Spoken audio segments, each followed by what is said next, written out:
Cool. I think we will kick off as it's 4 o'clock here in the UK. So hi everyone, nice to be back. Welcome to episode 4 of Demandism. We've taken a bit of a sabbatical between the last episode and this one because we've been a bit busy launching our new brand into the world, and that is going to be what we're going to cover in this session. We're going to talk through many lessons that we learned along the way, and also some of the good stuff that's come out of it and our early results. And would love it to be really interactive. So if it's something you're thinking about doing, you're currently going through, or you've got any questions, then please do share them. Probably should do some introductions before we get going. So I'm Alice De Courcy, CMO at Cognism, joined with Liam, who's our global head of demand gen, and Fran, who's our head of demand gen. We're your regular Demandism panel. So I'm going to kick off, and I hope this is going to work, but if it doesn't, bear with me, by sharing our launch video for the brand, because I think it just kind of sets the scene nicely for everything else we're about to talk through. So sit back, watch, hopefully, and enjoy. Let's see if this works.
Cool.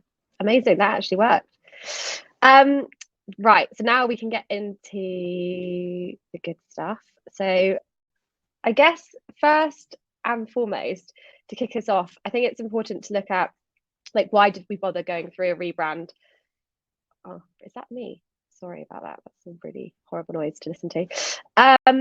And I think this is important because oftentimes when you go through a rebrand, it's a huge amount of work, it's a huge amount of cost, and it's really difficult to know, like, when would you do this, why would you do this, and like, is it the right time, basically. So I thought it would be helpful to just share why at Cognism I decided to put forward the proposal that we go through a rebrand to our board and to our CEO and get the buy-in and go through this whole very painful but very worthwhile process. So kicking us off, we basically were in what I would call and have been describing as a brand limbo. So since I joined Cognism over 3 years ago now, and I joined just after they had done probably what you'd call a very lightweight brand exercise. So there were some basic brand guidelines that had been created. We did have like a visual identity, but it didn't cover all that many occurrences and use cases. We had like a very minimal Squarespace website, which was pretty basic in terms of templates and layouts, etc.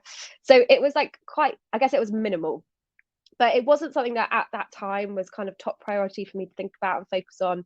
And more, it was just about how we get more stuff out in the world and live and execute against our strategy. So, but what I found as we've grown from being a team of 3 people at that stage and sort of under 3 million in revenue to where we were when I went through this process and put forward the plan to go through a rebrand, we were around 20 million, 20 people in the marketing team. And the scale had just massively increased. And every time we were trying to do something new, I mean, it could be on a daily occurrence or just try and do something that was like a day-to-day activity, we were having to reinvent the wheel, like literally on a daily basis. And we often weren't doing it very well. So what I've tried to show on here is like everything from product imagery that we were having on our website pages to like just creating a banner for a newsletter, which was a new initiative, or like the blog cards that we had. You could see there was like no consistency. Everything was pretty mix and match beyond really like typography and color. Like the rest was kind of open to interpretation. And it also wasn't really aligned to, there was no like deeper alignment to a bigger picture story, a position in the marketplace. It was just, yeah, as I said before, we were using like very basic guidelines to try and do a lot of things, and we just didn't have the answers for them.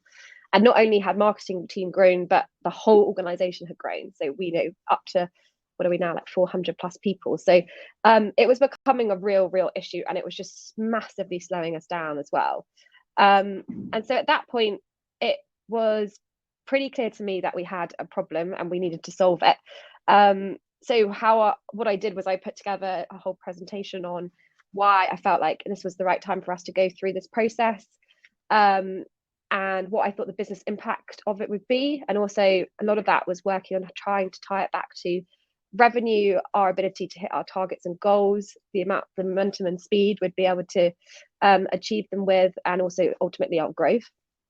So I guess that was the background into why at Cognism we decided to go through this process. And if you have any questions, then please do shoot them across, because it might be that you're thinking about this at the moment and you're not sure if it's something that's like right for you. But if you are, then what I would say in terms of things to think about before you actually go into the rebrand, and kind of lessons from my experience of the project, these are the things that I would definitely advise you to look at and to be thinking about. So first of all, like, set a project owner. It's going to sit in marketing most likely. So for us, it was me, and then it was our product marketer, Vera, as well. So I think always better to have more than one, because you don't want it to fall just to one person. But also, I didn't want to distract my team from the day-to-day and the importance of doing everything they were doing in order to hit our current monthly targets and goals. So we did keep the team pretty tight and small. And then the really important one is to get board and executive buy-in, because I think rebrands have a really bad rep for being busy work. So you can kind of, I mean, I've heard it a lot before. People can say, oh, we're going through a rebrand.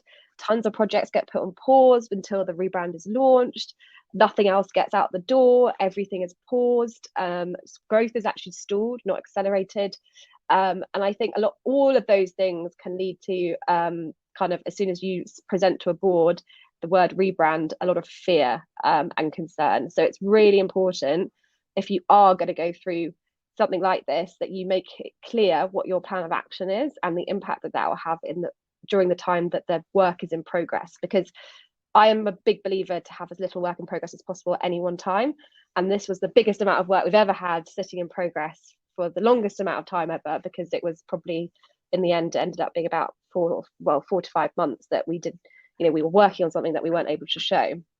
So that would be a really big, important point from me. And then the thing that you also need to be super prepared with, and we had gone through this process before we went and chose our agency to work with, is you need to have your house in order. So you must have established a very clear position, very clear values, mission, a vision, and have your business objectives clear. And not just your business objectives for this year, but your business objectives ideally for the next 2 to 3 years as well. Because everything that you do with the rebrand should be tied to those. And we don't want to be going through this process again in like 2-3 years' time. So that is really important, that you have those things ready, agreed upon and clear. So we did a lot of workshops before we even went into the rebrand piece to establish what our values, positioning, mission, vision were. And then out of that, it actually became even more clear that we really needed to go through this rebrand process. So get your house in order as well, really important.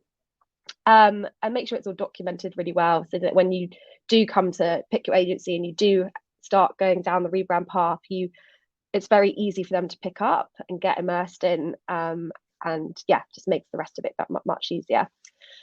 And the one I would say, number 4, is the most important. You need to have a clear objective for your rebrand project. When you're going out to market to talk to agencies, when you're talking to the board, when you're talking to the company and organization, people are going to ask you, what are you trying to achieve with this? And so set out a really clear objective for that. For us, mine was really clear. It was creating a scalable design system that so many typos in there, so sorry about that. Creating a scalable design system that is reflective of our positioning and values and enables us to accelerate at speed. And that was what I was going to tie back the success or not of this whole project to. And if anyone ever asked why, that was what it came back to. So I think it's really important to have that and set it out at the beginning as well. So and then finally, obviously, well, I don't know if you're going to have the resource to do this in-house, but most likely you're going to want to use an agency or partner to help you. And that in itself can be quite a daunting task. So going to market, picking the right agency. I think the main thing that I would just suggest is make sure you fully document and evaluate a number of alternatives. And if nothing else, it will help solidify the one that you end up going with. We did a evaluation where I looked at sort of cheap, middling, and high in terms of costs, as well as ones that were recommended to me. And it's no surprise that the one I ended up going with was the one that was recommended to me, which is also the highest cost agency. They're Pentagram, they've been amazing. But ultimately, what we found in terms of bang for buck was that you do get what you pay for in this situation. So yeah, just make sure you do go through that thorough process. And obviously everyone's budgets are different and it's not always possible to go with go with the more expensive option, but it comes back to tying to the objective and where you feel like you can still achieve those goals based on the budget that you have to pay with. And then scope of work. So I'm going to bring Liam in now. And he's going to talk through, because when we talk about the rebrand, I think sometimes, and definitely this happened in our organization, people think, oh, okay, cool, we're going to change the logo, we're going to have new colors, new typography, and probably a new background for our Zoom calls, and probably a fancier looking website, and that's cool, that's everything.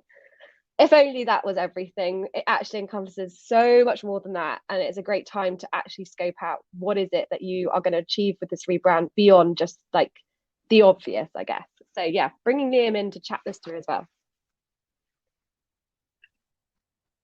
Hi everyone. So I think when you start a rebrand, there's so many things that you need to address just to obviously skin it in the whole new brand and get everything looking at it in that way, that you actually have to come over and look at, I think, your entire strategy as well, and all those bits you can revisit again. And for us, that was really important because we'd moved from lead gen to demand gen. So there was actually a lot of stuff that we had out in the world, all these sort of old tactics that we used to do whilst we were doing lead gen and stuff that were no longer valid or didn't really work for us anymore, but we'd never got around to sort of addressing those. So this was a perfect time for us to take a step back, look at it and fix all of those things. And so we can you almost can refresh yourself to move forward as a new person. It gives you that opportunity. And I suppose, as Alice was saying about rebrands being a lot of work but maybe distracting from the main work, I mean, this is the way of incorporating all of that work that you did want to do, that maybe would have been big projects, but to do them all at once and come out the other side raring to go. So there are a few key things that I think were included in the scope of work and that we also chose to include in it, which you could easily avoid if you just wanted to rebrand, get yourself out there. You could not add this to your plate, but it just seemed like the perfect time to do it. And something that I would recommend if you're going forward with a rebrand is to take all this time basically to come out and do it. So due to the rebrand we visited, and I'll cover these things in particular, but there are other things we visited as well, which I can briefly go over as well, that were that we also went through. But we revisited our forms, all the PDFs we had, the website journey, ads, and all the email programs we had running as well. Obviously, we would have had to address all these things probably from a design perspective anyway, but there was just so much more that we could actually go looking at to improve them. So forms was like a massive one for us. Like, as I said, when we were working, like doing a lead gen strategy, we amassed hundreds of forms, like, because everything we created needed a form, and all those forms needed to be like uniquely identify what the form was for, that would feed back into like our marketing automation system and CRM, so that we could have follow up, and basically in the end we had over 200 forms. Previously as well on the website, we'd been using form handlers because we'd built like our own custom look and custom enrichment on it and everything like that. So that meant that we had literally individually 200 forms. The rebrand gave us, time to step back. We're like, one, we don't need that many forms now because we're not running any lead gen. So, there's like a set number of forms that we actually need because we're not capturing leads for loads of different pieces of content. We're literally just trying to use forms to capture inbound demo requests pretty much and webinars. So that meant that we knew we could already reduce it that much as well. And two, we wanted to then look at like a better way of like collecting that data. So we were looking for ourselves, we're like moving away from these Pardot form handlers we're using and moving it towards that just normal Pardot native forms, so we can have extra built-in functionality for that. And before we knew that, like, to tie this all in with our custom enrichment, change all the back-end systems to make it more efficient in Pardot and Salesforce, this would have been like a major piece of work. But obviously, whilst we're redoing the entire website and the rebrand, building these things out, this was like the perfect time for us to address this as well. So we've made huge progress here, and that we've managed to scrap 200 forms, which is horrible to upkeep, and like extremely like a massive burden on the marketing team and ops team, to now only having 20, which has just only made us like more efficient going forward. Second to that was PDFs. So obviously running a lead gen model means that you have like loads of PDFs, because we were creating tons of ebooks to capture contact data to then obviously run follow-up to. Since we moved to sort of more like of a demand generation model where everything's ungated, PDFs aren't always actually the most like the best way to display your content. It's not the best way that it's consumed. We don't actually need all of these PDFs. So before, that was a massive job to go back, right, and look at all of the PDFs we've got, think about how we could better display this content, think if it's still even like they were still even valid with what we were saying today, like whether they were content that we still wanted. And this meant that the rebrand meant that, well, we're either going to have to reskin these all in the new brand, or we say, no, that's not what we want, and this is how we want to display it. We'll actually have it as a landing page, or that PDF is completely irrelevant to us now, and we'll scrap it. So we were able to, part of the scope of work then was to go through all of those PDFs, then choose the ones that we were going to recreate, why, and if not, like whether we were going to create them as like something more interactive. So like here we had like a PDF for cold calling, like 8 ways to improve your cold calling strategy. This playbook is now like a completely interactive page on the website, and we're no longer sort of running it as like a resource that you could get from the PDF. And in that interactive page, we've got video, we've got, as well as it all being text-based, so, you can access it all on site. And then also and this was a major piece, and I think we've still got so much work to do on this, like so much work, and we'll work our way through it like over the rest of this year, really. But it gave us a massive chance to look at our sort of on-site journey. So obviously, moving to like a demand gen model means that the on-site journey is even more important. You just want people to access content, get themselves into a hole, and find more and more of what they want to see. So we built out previously, like having moved from lead gen to demand gen, like there are loads of CTAs embedded in our blogs and everywhere that led people to like gated landing pages. So many so that it was very hard to like control and list all of those pages. The rebrand meant we've gone through every single page, all of the CTAs on the blogs, every single blog, and we're able to then switch those out, make sure that we have no gated content, or try and as best we can redirect people to more relevant content, update blog CTAs with more up-to-date stuff, better things that we've got going on. And it just meant we were able to address all of that all at once, which again, on its own, outside of Rebrand, would have just been like a massive amount of work, but it gave us the perfect opportunity to do that. We got to update all case studies and social proof as well, decide which ones there like worked for us, which was still relevant, which, you know, which case studies like showed what we want to show today and not just what we had previously in the past. We looked at all of our website navigation as well, like how easy was it to get resources, where can we get to, like how do people move on the site, how does people get to where they want from there. And then we're obviously updating like the global header and footer of all the things that we want. We actually made some key changes like on our landing pages, which previously you were unable to navigate back to the website from. We can now like move and make them more navigable so people can like move from a landing page back to the website, and it makes that whole experience easier, like, which is more in line with what we want to do in a demand gen model. And then we're also like working on like the drift bot and making just but completely created a whole new copy from that, and whole new character to sort of like fit in with the rebrand and fit in with what we were doing now. So it meant we could address all of that.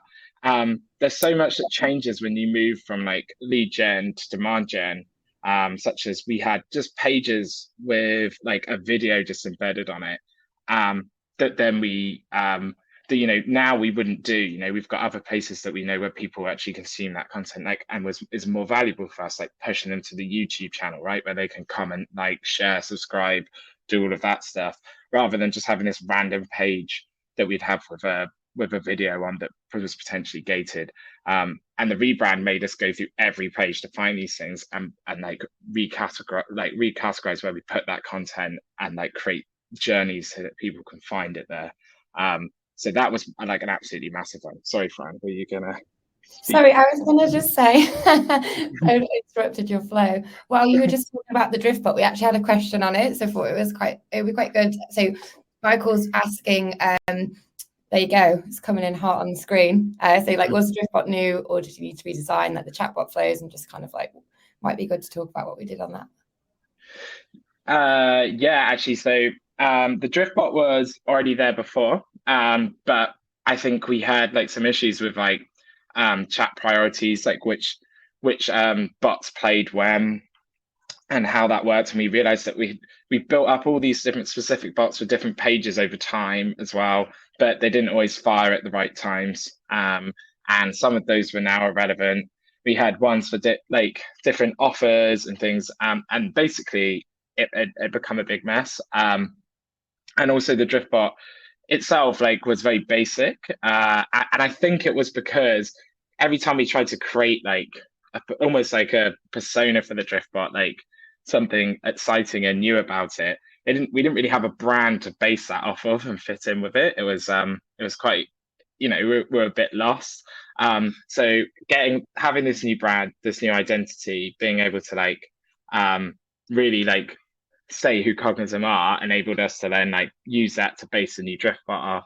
We then simplified it, made sure that it was like that we had less playbooks running, and then the ones that were running always fired at the right times and push, and you know, in that same sort of website journey thing, push people in the right directions, and where we wanted them to go.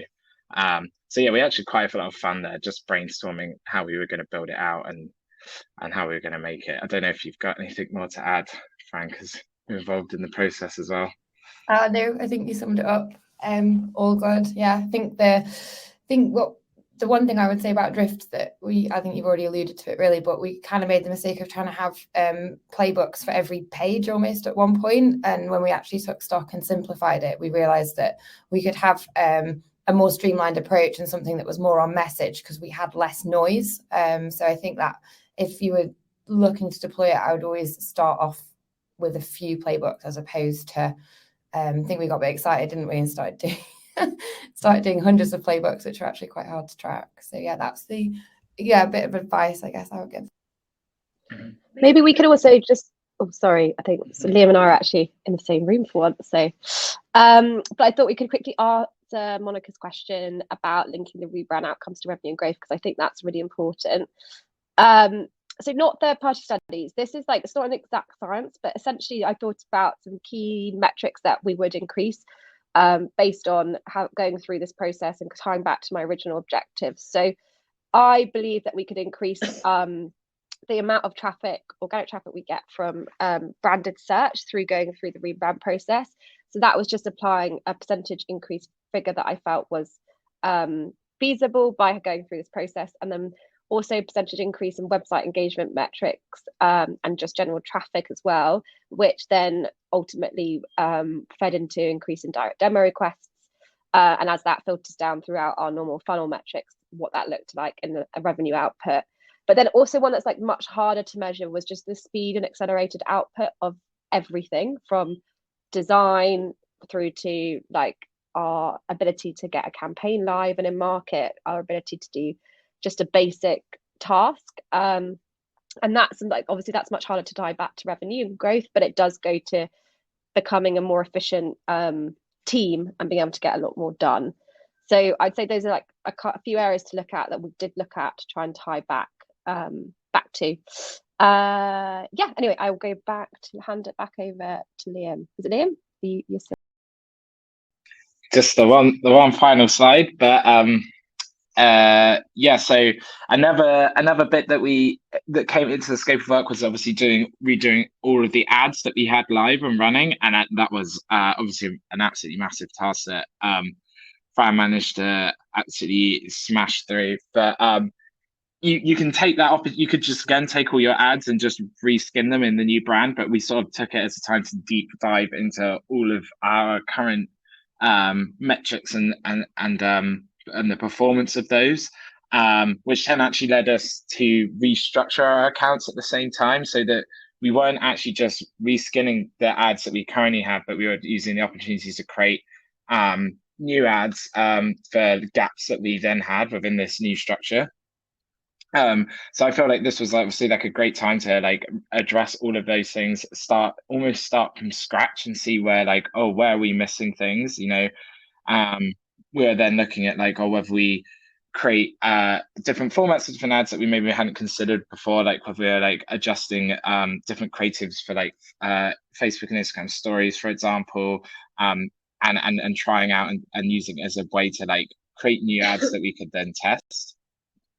And then another big one, and which is obviously again massively affected by our earlier transition from lead gen to demand gen, was our email nurtures. So again, we could have just gone through all of these and just reskinned a lot of the emails and just built a new templates for them and just put those in. But actually, we took the time to like actually adjust all the copy. Some of the way we'd written before, like I don't think really suited us now.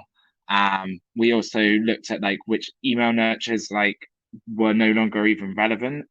Some of them we'd maybe built for as follow up to, you know, lead gen playbooks, and they're just still active in Pardot. We had other ones that like maybe responded to stages and in like CRM that are no longer really particularly relevant as well. And there's just a big cleanup piece of work that we were able to do there, and really like think like some we consolidated as well. So we found nurtures that we might have had were more specific than they needed to be, and we could actually consolidate them into one email nurture that was obviously like a way of reducing the number of emails we send and an easier way for us to manage as well. And all at that same time as well, we did other important things like updating the preference center and things like that. So it was just a much bigger task in the end than just updating the templates, but it's left us in a way better place and a better place for us to like move forward with email as well. But yeah, so that's it really from that side of things. But yeah, I mean, the scope of work was even bigger than these things in some respects, because we even readdressed some of our naming conventions and things and UTMs and everything really. But yeah, it's like a perfect time really to take stock of everything, look back and start to basically fix it. Great, thank you. And I think this is a good time for me to come in as well. I want to reiterate something that I sort of covered at the beginning, but probably didn't drive home enough, and talk about an actual example of how we did this. But when you're looking at this and we're talking through it all, and it does depend on the maturity of your organization and your marketing team in terms of how much would be involved in this process. Obviously, we're talking about a large marketing team, very content heavy. We had a lot of stuff out in the world, and we took lead gen seriously when we were doing lead gen, so we had a lot of stuff to unpick. But you don't, I guess what I would say is think about your MVP. Like, what can you get away with to go live with your new brand that will still have an impact, but isn't necessarily going to keep you in this state of work in progress for like as minimum amount of time as possible, basically. So what we thought about was, these are the non-negotiables. Like, we can't go live with a new brand and have paid ads running in old brand, or have Google ads linking to landing pages in the old brand. Like, these are must-have things that have to be all aligned. But we could live with the fact that we were going to roll out a new blog template across the website. And if you started going deep into our blog, because we, again, take content very seriously, we have a blog of about, I don't know, 300 plus articles.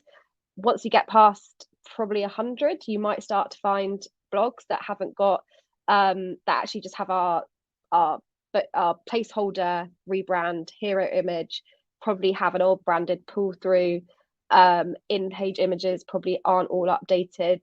And so it's not an ideal state, and we are going to continue to work through that in a backlog process of tasks.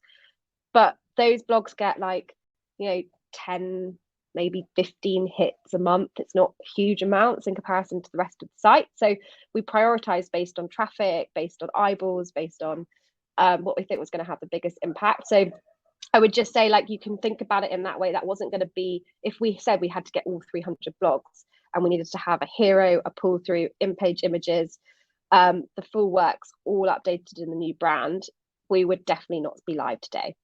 So that's another thing to think about, like, what's the MVP? And then the other thing as well is, like, don't let it halt progress. So we have another product or tool that we offer, which is called Cognism Signatures. And that was all being reskinned in the product to fit with a new brand, and they were ready to launch in April. And we weren't ready on the Cognism side yet. So, but we just decided, it's fine. It's completely different ICP, completely different persona. We're going to launch it in the new brand. We never had one single comment about it. And like, it didn't stop us progressing, and it never stopped growth. So always think about, like, I guess just let the default be, well, no, because, we're not ready. We haven't got the rebrand. Think about it in stages, think about it in increments, think about what you can get away with post live and pre-live. And I think that's a really important message.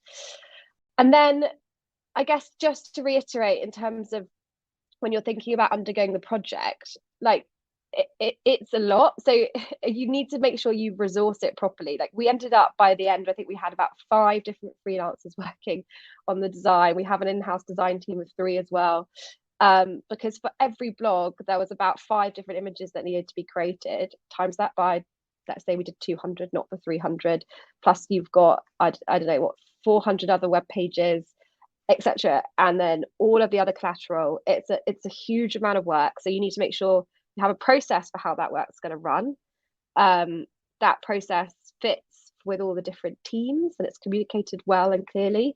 And then also that it's like fully resourced. So if you need to use Upwork freelancers, utilize Upwork freelancers, which we definitely did have to by the end. So yeah, just some other things to think about. I just see another question come in. So what are some of the new tools formats that you created that didn't exist 3 years ago? It would be great if we got a bit more context on what you mean by those, because we've got tons of stuff that didn't exist 3 years ago. But in particular, if you're talking to like tools that we use in our tech stack, or if we're talking about tools that we have to attract our prospective buyers, so we have both of those things are different. Let us know what you mean. I can talk through that a bit more detail. Cool. Okay, in the meantime, we'll come back to that question.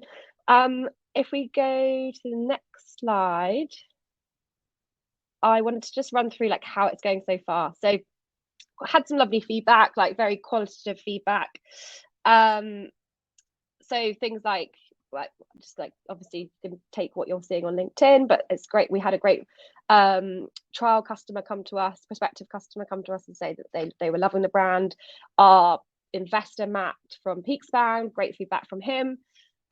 Great feedback from a partner of ours, and then just generally some great feedback from the community within LinkedIn. So I think from all walks of life and all areas, there's been like a great support for the rebrand in general from a qualitative perspective, but obviously that's not what we're looking for necessarily in the main. It's really the quantitative stuff, and that's how we got the sign off. So if we just look at like a 30-day comparison trend, and we're looking at May to June versus April to May, everything that we are looking for in terms of that organic traffic growth is on the up, and the sessions, and so that's really good sign for us that what we've done is working.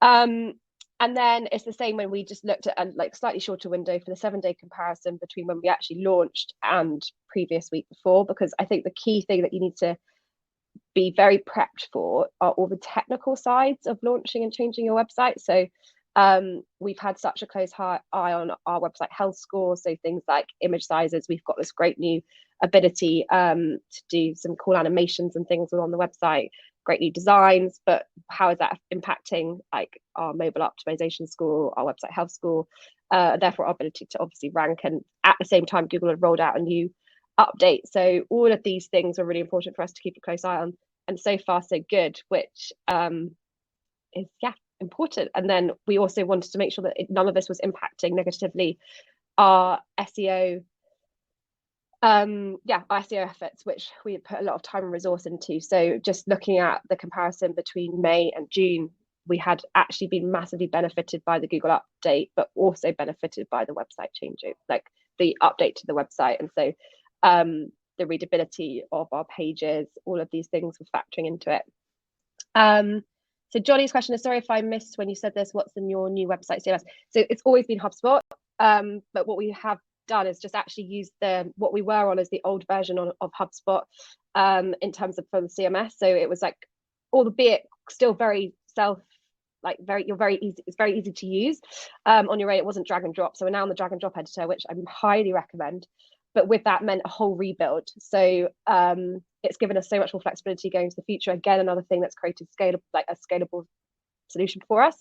But yeah, it's HubSpot, and can't complain, it's great. And then I will move on to Fran to cover what's next, and then we'll come back to some more questions that I've seen we've got in the chat as well. Cool, thank you. So yeah, I'm just going to talk a little bit about I guess like what's next. So I'm sure Alice and Lynn will agree that we are relieved that the rebrand has been rolled out, because it has been a lot of work. But I think the important thing is really to us, like the rebrand isn't like a set and forget exercise. We're updated, we've got new ads, we've got a glam new website, which is very exciting. But really now we're in discussions, and this is just going to be a little short slide because we're going to build on this in other Demandism episodes. But really we're in discussions on how we can make the brand, the rebrand, like work harder, but also how we can inject this creative process into everything that we do.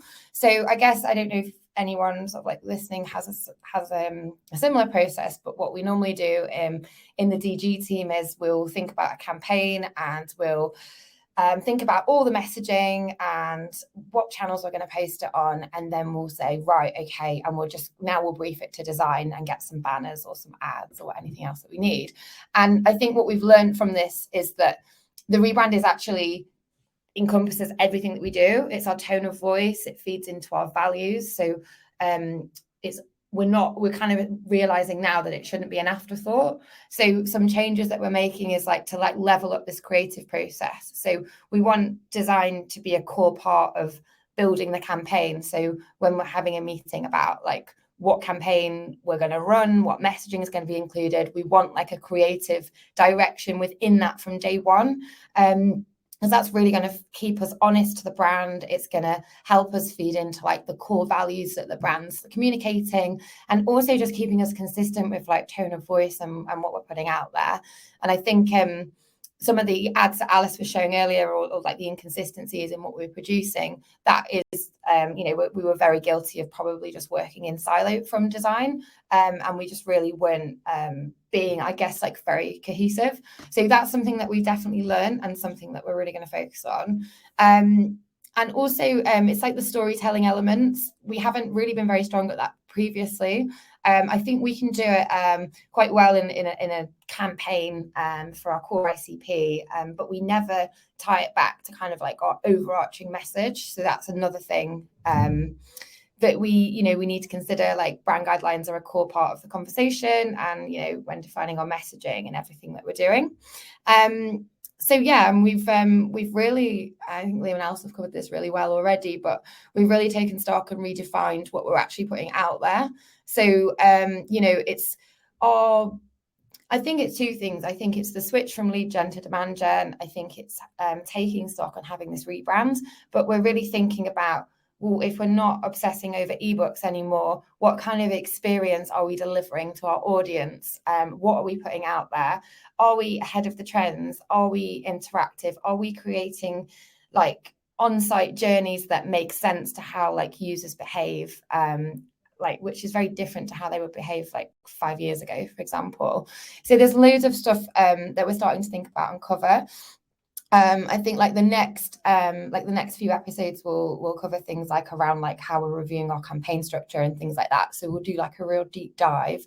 And I guess my final thought on this is, we wanted this brand to be able to be scalable, and we really just wanted to like push Cognism to the next level.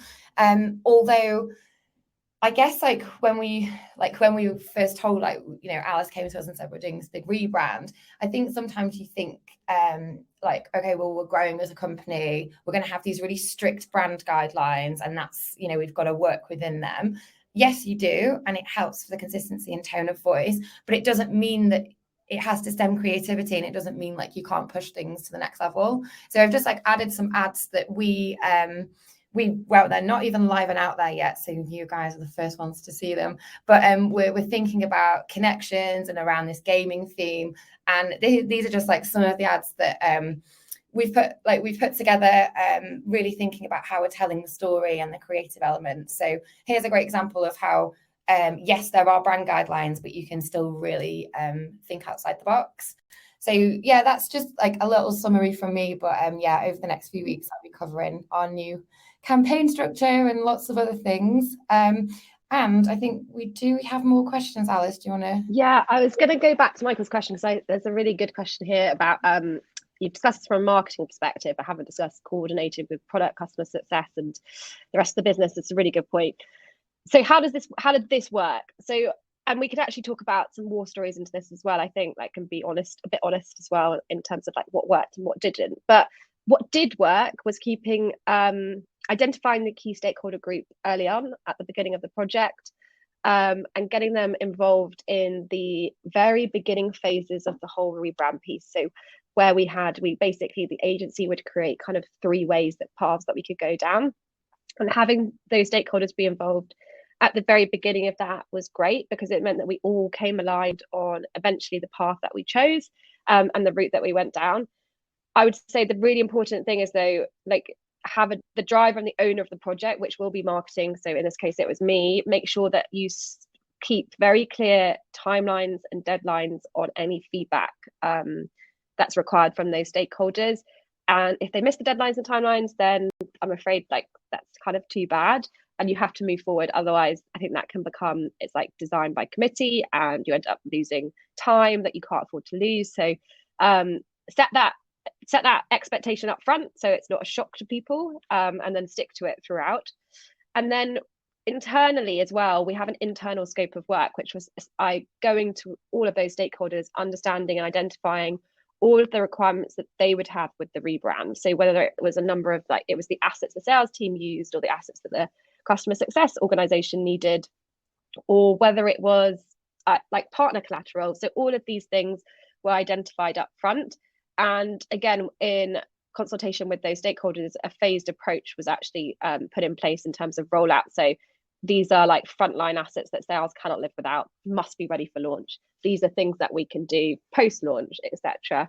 And actually also we had to stay agile. So at the same time we were reskinning the product to be in line with the new brand.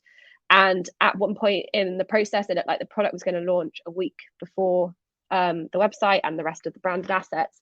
And we were fine with that.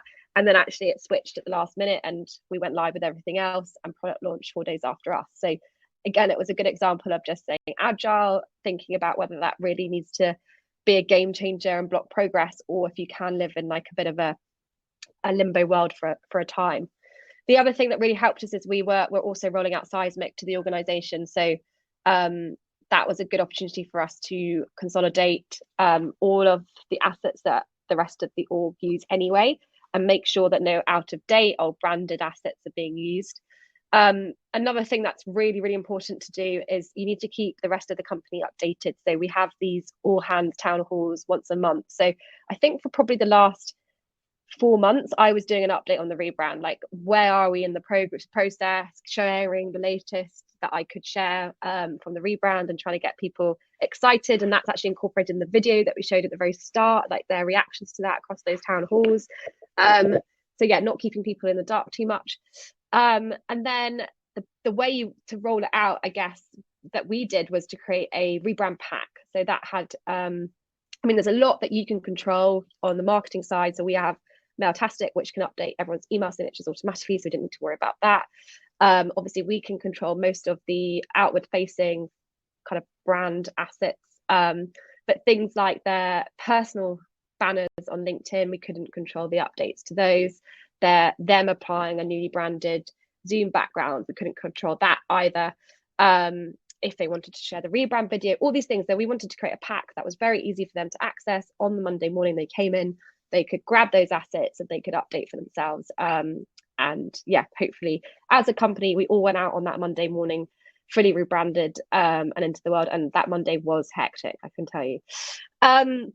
But it wasn't perfect, I would say. And I'd say one thing that I was guilty of in trying to keep the work away from the rest of my marketing organization, because I didn't want to stunt any of their progress or any of the work they were doing, and I wanted them to keep moving forward. I think at times there wasn't so much transparency in where we were with the process, or feeling bought into every like part of it as well. So I think in hindsight, I was getting married in the middle of it. So I think that was part of the issue too. Had like a month off there. So next time, don't get married again. But I think that definitely was a really good learning. There is a balance to be had between don't distract and also having oversight and involvement and like overview of where they are with everything.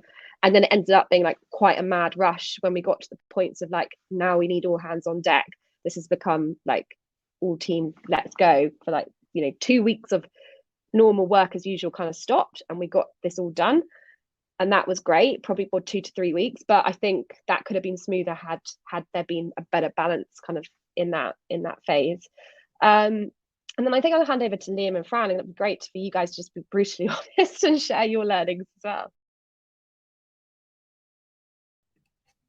Yeah, cool. I think I suppose like Liam and I managing teams as well. I think that was it was quite a lift on that side. I think sometimes I think maybe it was a bit stop-starty, like the way like I communicated it. So it's like, right, guys, we've got this rebrand coming up, thinking I was being really over-communicative and this is all good. But I was like, but in the meantime, we need to work on this, this, and this. And then we're going back to the rebrand. And I think there's a really important point where there's just like, there needs to be more like change management, I think, because when you're asking the team to focus on a priority because you want output, but then drop everything and then work on the rebrand tasks, it can be a lot. And I think you forget that if everything can't be a priority. So I think like next time, well, if it's not anytime soon. There's never a next time. But yeah, if I had to do it again, that's what I meant to say, I probably would be just a little bit firmer or maybe clearer on what you can drop, what you can't. And I think at times it was a little bit confusing. So yeah, I would say that like key learning. I don't know if you've got anything else. Yeah, well, I'd just say that sometimes I probably underestimated the scope of work as well. Like you'd start on something, do it, you think you're further into it, and then you realize there was actually way more that you could do, I suppose, to begin with. Yeah, like some things like we want, like you decide to like realize address or change as you do it. And I think it's like to take into account, I suppose what I said before, like to try and take into account all of that up front and really think about it. Because I don't know if I was always the best prepared for it. And then also, yeah, and like I said, how Fran says, like in managing your team's time to actually allocate time for the rebrand.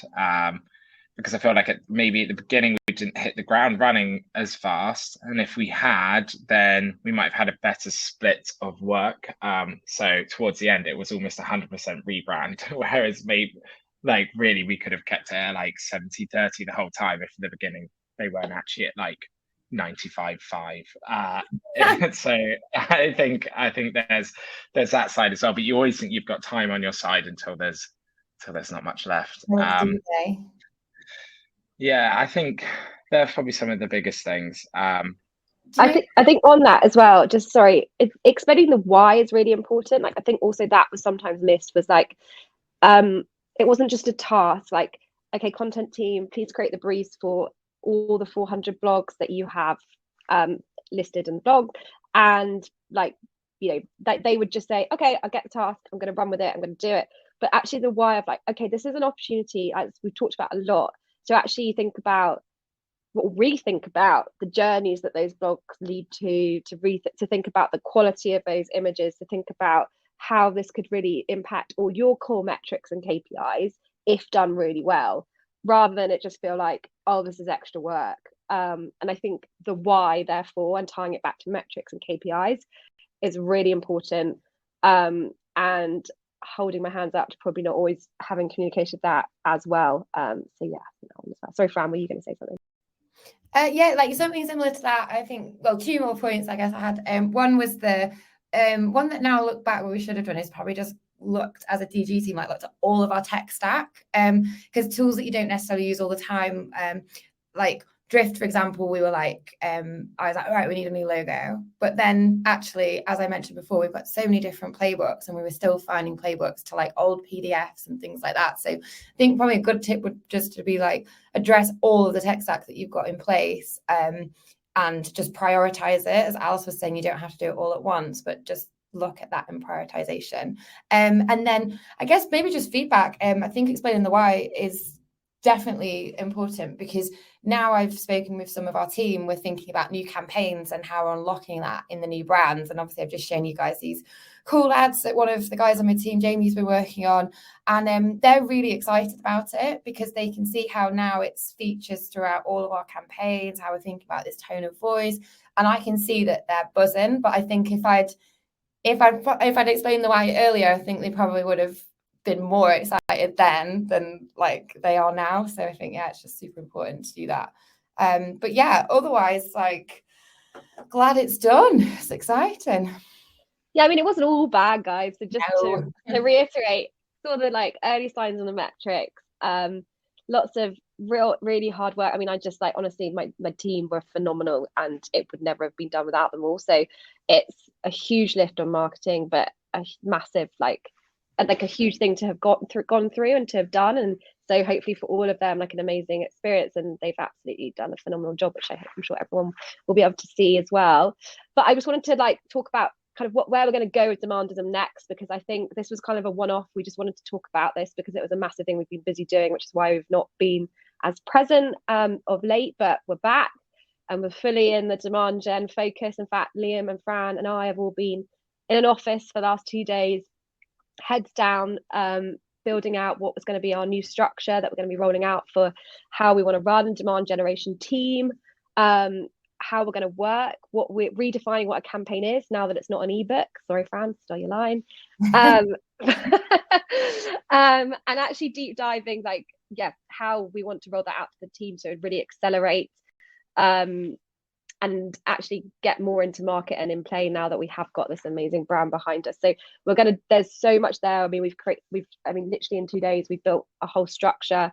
We've got tons to share. So we'll keep sharing the journey that we're going on. We're obviously, we're on it with you guys, and we continue to keep thinking about it, building on it and innovating. And as we go, we'll share it. So that will be the focus of the next demand. The next one is actually all about, it's actually about how we've changed our focus to content distribution and how we've made content distribution work for us. And we're going to have a guest speaker come in. So Binal from our team, you'll see our LinkedIn follower growth is like phenomenal, through the roof.